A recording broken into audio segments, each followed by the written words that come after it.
নমস্কাৰ মেথছ কেবিকে চেনেললৈ আপোনাক স্বাগতম জনাইছো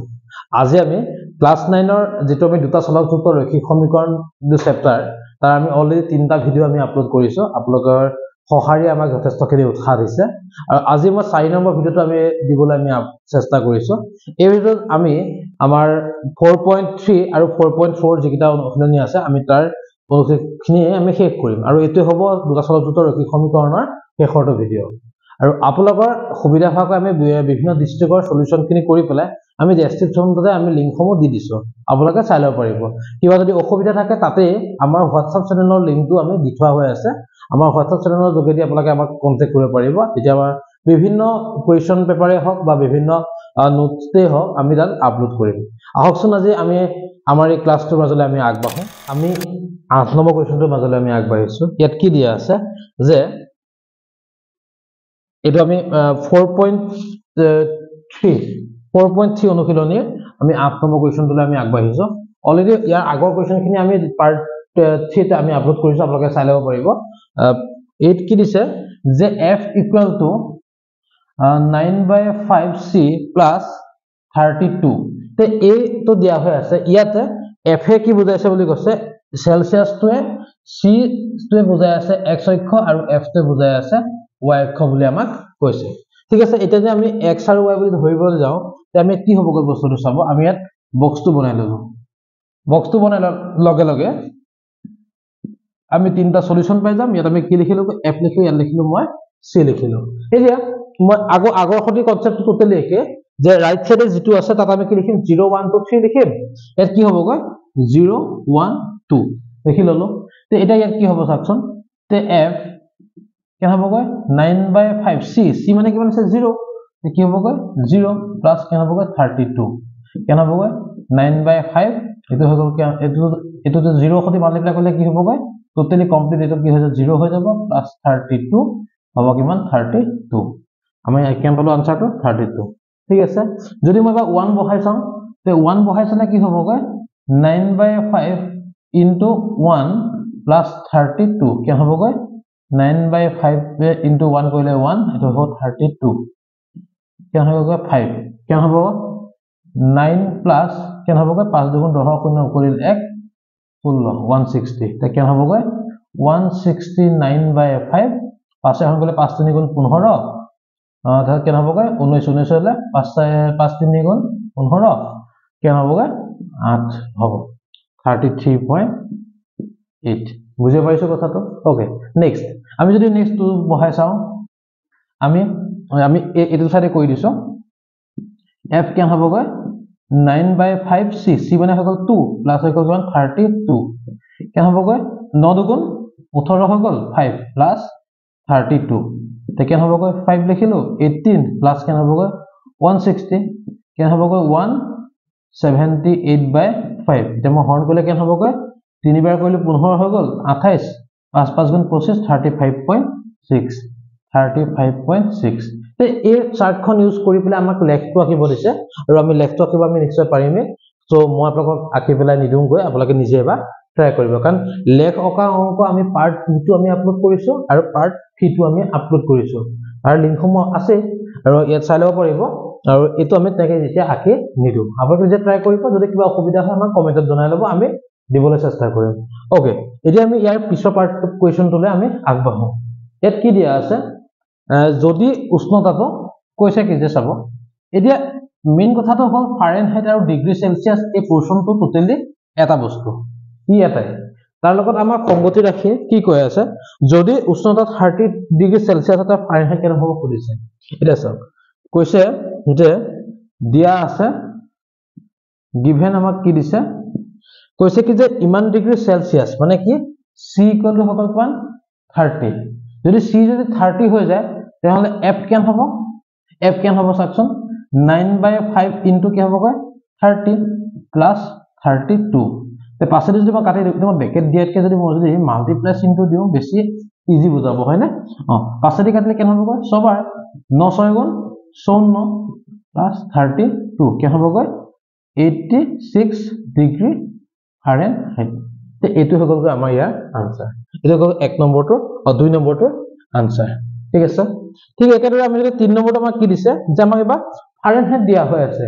আমি কি কৰিব লাগিব আমি সেলসিয়াছলৈ কনভাৰ্ট কৰিব লাগিব ওকে সেম প্ৰসেস আমি সেম ষ্টাইলতে যাব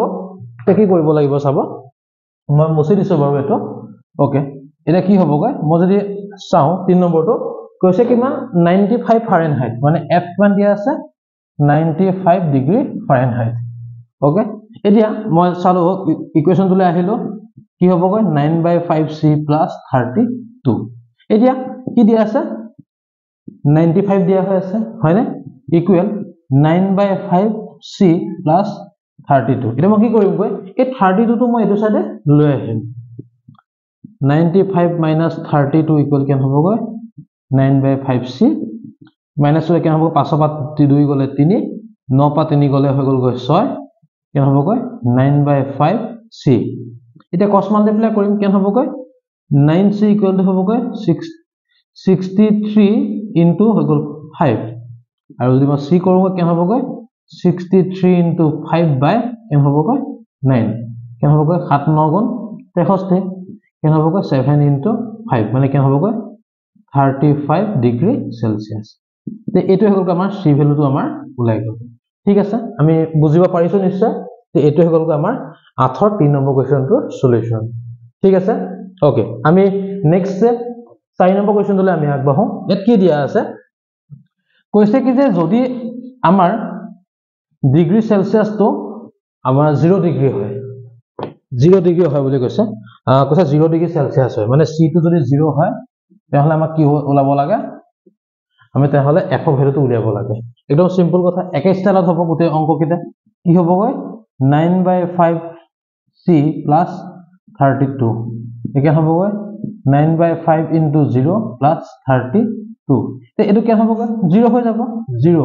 + 32 কেন হ'ব গৈ 32 ডিগ্ৰী ফাৰেনহাইট বুজিব পাৰিছো হয়নে কথাটো এবা কৈছে কি যে যদি সি 0 ডিগ্ৰী ফাৰেনহাইট হয় 0 ডিগ্ৰী ফাৰেনহাইট হয় তেতিয়া মই বুজিব পাৰিছো আপোনালোকে বুজিব পাৰিলে চাগে আমি জাস্ট ভ্যালু কিটা পুট কৰি দিলে হৈ যাব এটা আমি নেক্সট ইয়া ইটু পাৰ্টলৈ আহিছো ইটু পাৰ্টত কি দিছে যে যদি f2 যদি 0 ডিগ্ৰী ফাৰেনহাইট হয় তাহলে c ভ্যালুটো উলিয়াব দিছে এতিয়া f এৰ ভ্যালু কিমান 0 ইকুৱেল কেন হ'বগৈ 9/5c + 32 তে এটো যে মই এফালে গুছি আহো কেন হ'বগৈ 0 - 32 ইকুৱেল কেন হ'বগৈ 9/5c এটা কেন হ'বগৈ -32 ইকুৱেল কেন হ'বগৈ 9c/5 ক্ৰস মাল্টিপ্লাই মই কৰি দিলো কেন হ'বগৈ 9c ইকুৱেল কেন হ'বগৈ -32 * 5 যে মই c ইকুৱেল কেন হ'বগৈ -32 * 5 ডিভাইড বাই কেন হ'বগৈ 9 এতিয়া এটো কাটাকুটি না যায় হয়নে কথাটো কাটাকুটি না যায় যেটা মই কি কৰিম মাল্টিপ্লাই কৰি দিলে আনসারটো হৈ যাব ইয়াত মই 9 লিখিলো কেন হ'বগৈ 5 * 2 = 10 * 9 লেখ 9 * 16 -160/9 ডিভাইডটো আমি কৰিব পাৰো বা নকৰিব পাৰো আমাৰ নিজৰ কথা আমি নকৰিব যদি আমি এনেকে লিখি পেলাই ডিগ্ৰী সেলসিয়াস লিখি দিলো আমাৰ আনসাৰটো হ'ব ঠিক আছে এটো আছিল আমাৰ 8 নম্বৰৰ 4 অংকটো ঠিক আছে তে আমি 8 ৰ 5 টোৰ মাজলৈ আমি আগবাঢ়ো ইয়াত কি দিয়া আছে কৈছে কি যে এনেকুৱা এটা উষ্ণতা উলিয়াব লাগে যেটো উষ্ণতা ডিগ্ৰী আৰু ফাৰেনহাইটত সেম হয় ঠিক আছে এতিয়া মই কি কৰিলো চাব কৈছে কি যে এনেকুৱা এটা উষ্ণতা আছে নেকি যাৰ হলো ফাৰেনহাইট আৰু সেলসিয়াস দুইটা সাংখ্যিক মান একেই হয় হয়নে এতিয়া চাব মই কি কৰিলো ধৰি ললো মই ধৰো x ডিগ্ৰী উষ্ণতাত ফাৰেনহাইট আৰু সেলসিয়াসৰ সাংখ্যিক মান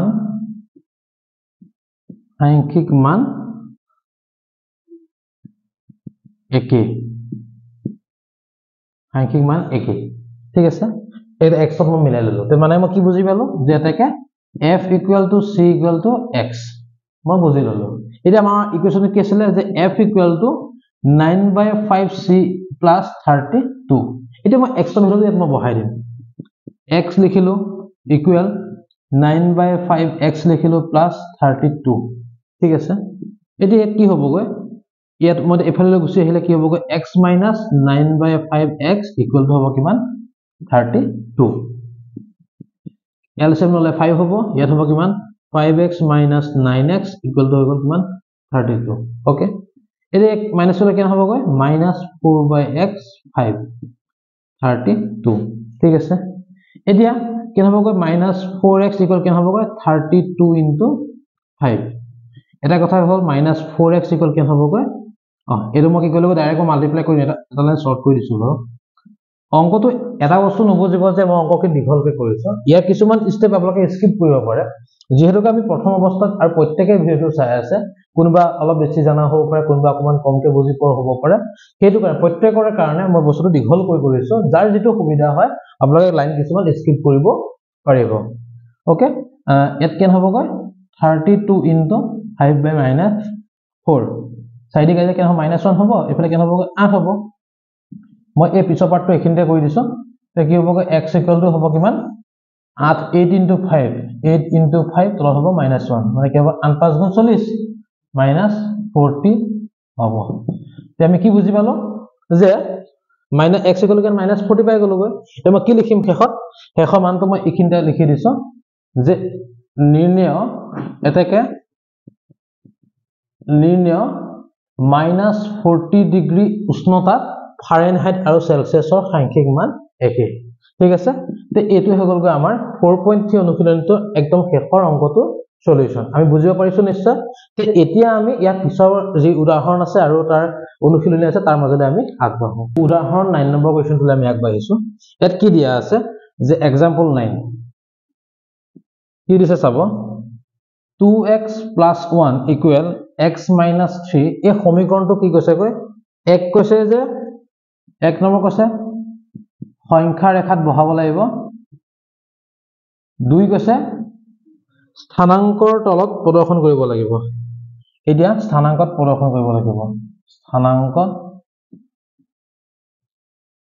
প্ৰদৰ্শন কৰিব লাগিব ওকে এটা কথাটো চাব কেনেকৈ আমি যেকে সংখ্যা ৰেখাত বহাব দিছে সংখ্যা ৰেখাটো হৈছে এটা চলকযুক্ত ৰৈখিক সমীকৰণ আৰু স্থানাংকটো হৈছে দুটা চলকযুক্ত ৰৈখিক সমীকৰণ এতিয়া মই যদি এক নম্বৰটো চাবলৈ যাওঁ প্ৰথমতে এটা চাওক যেহেতুকে ইয়াত x সংখ্যা দুটা হৈ আছে সো তাক এটা কৰি লব লাগিব এতিয়া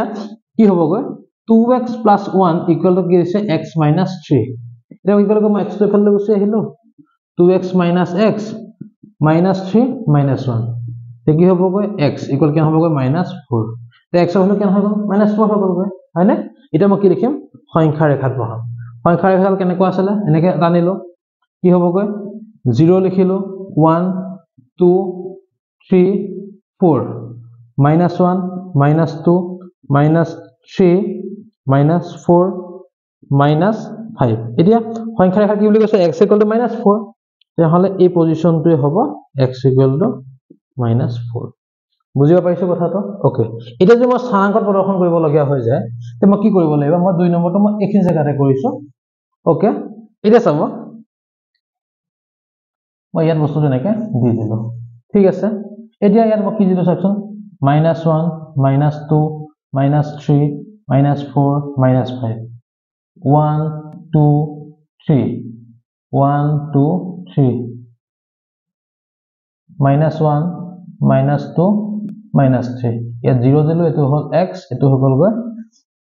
x dash এটো হল গৈ y এটো হল গৈ y dash এতিয়া x = যেহেতুকে -4 আছে এতিয়া x = -4 কৰিব ইয়া হ'ব হয়নে তে এই বস্তু মই কি কৰিব লাগিব এনেকে লাইনডাল ড্ৰ কৰি দিব লাগিব এটো হল কি হৈ গৈ x = -4 বুজি পাইছো কথাটো তে এটো হল গৈ আমাৰ এক্সাম্পল 9 ৰ আনসাৰ ঠিক আছে তে আমি ইয়াৰ অনুশীলনীৰ মাজলে আমি আগবাঢ়ো অনুশীলনটো কি দিছে চাব একদম সিম্পল কথাটো কেনেকুৱা যে y = 3 হলে তাৰ এটা চলকযুক্ত আৰু দুটা চলকযুক্তটো বনাব দিছে এতিয়া একেটা কথাই এটা চলকযুক্ত বুলি ক'লে সংখ্যা ৰেখা দুটা চলকযুক্ত বুলি ক'লে স্থানাংক প্ৰদৰ্শন এতিয়া ইয়াত যেহেতুকে এটা চলকযুক্ত বুলি কৈছে মই এটা চলকযুক্ত বুলি লিখিম এটা চলকযুক্ত আৰু এটো কি দেখিছে দুটা চলকযুক্ত দুটা চলকযুক্ত বুলি কৈছে ওকে তে ওপৰত কি দিছে যে y = 3 তে কি হ'ব গৈ 1 নম্বৰ কোৱেশ্চনটো হ'ব এতিয়া যদি মই আঁকিবলৈ যাওঁ তে মই কি কৰিব লাগিব চাওক ইয়াত যেহেতুকে y = 3 বুলি মোক কৈ দিছে সো মই ইয়াত একদম ইজি হৈ আছে এটা বস্তু যে মই ইয়াত বেছি আঁকিব দৰকাৰ নাই তে কি হ'ব তেনে চাবচোন y = 3 বুলি কৈছে তে এটা কি হ'ব এক নম্বৰ y = 3 মানে এটো মই আঁকি দিলো y = 3 এটো এটা চলকযুক্ত হৈ গ'ল হয়নে কথাটো এটা যদি মই ইটো আঁকিবলৈ যাওঁ দুটা চলকযুক্ত আঁকিবলৈ যাওঁ তে কি হ'বগৈ চাব y = 3 বুলি কৈছে এখিনি মই তখন ঠিক কৰি লৈছো যেনেকৈ মই আগৰ ছবিটোতে আঁকিছো ইয়াত মই 4 বনাই ললো ওকে এটা চাওকচোন y = 3 কৈছে হয়নে y = ক'ত আছে 3 ইয়াত আছে সো কি হ'বগৈ মই লাইনডাল এনেকৈ ড্ৰ কৰি দিলে হৈ যাব তে এটো কি হ'ব y = 3 এটো এটা চলকযুক্ত এটো হৈ গ'ল দুটা চলকযুক্ত বুজিব পাৰিছো নিশ্চয় আমি হয়নে তে এটো হৈ গ'ল ইয়াৰ সলিউশন ওকে এটা আমি ইয়াৰ 2 নম্বৰ কোৱেশ্চনটো মাজলৈ আমি আগবাঢ়ো 2 নম্বৰটো কি দিয়া আছে চাব 2 কৈছে কি যে 2x + 9 2x + 9 বুলি দিয়া হৈ আছে কি দিছে 2x + 9 = 0 তে এই সমীকৰণটোৰ কাৰণে দুটা চলকযুক্ত আৰু এটা চলকযুক্ত আৰু দুটা চলকযুক্ত আমি ৰেখাডাল আঁকিব লাগে এতিয়া কি কৰিম চাব মই লাইনডাল প্ৰথমতে ড্ৰ কৰি ললো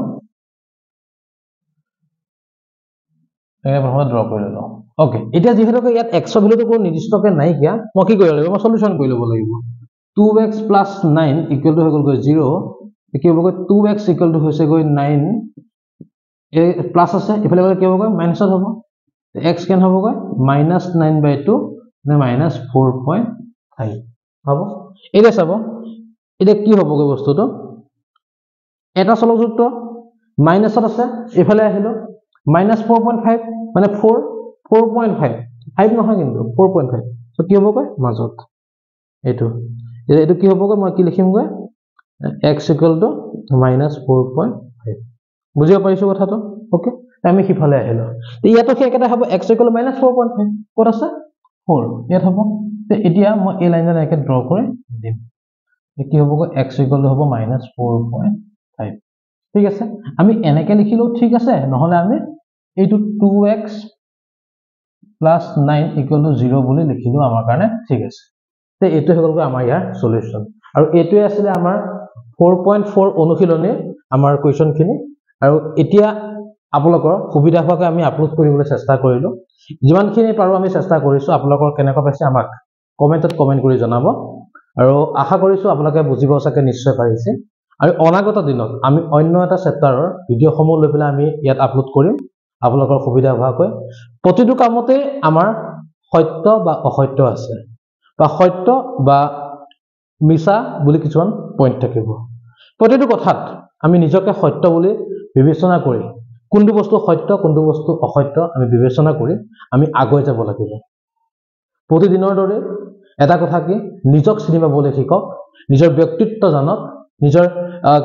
আভ্যন্তৰীণ যি উদ্গীৰণৰ কথা আছে যে আমি আজি আভ্যন্তৰীণ আমি কি বিচাৰো হেতু কৰিবলৈ চেষ্টা কৰক আনে কি ভাবিছে ডাঙৰ কথা নহয় মই নিজে কি কৰি হ্যাপি হৈছো বা মোৰ দ্বাৰা আন 10 জনক যদি মই হ্যাপি কৰিব পাৰিছো সেইটোহে আমাৰ কাৰণে ডাঙৰ কথা সকলোকে শুভেচ্ছা জ্ঞাপন কৰিছো আৰু আজি ক্লাছটো বিদায় মাগিছো পুনৰ লগ পোৱা প্ৰতিশ্ৰুতিৰে আজিলৈ বিদায় মাগিছো ধন্যবাদ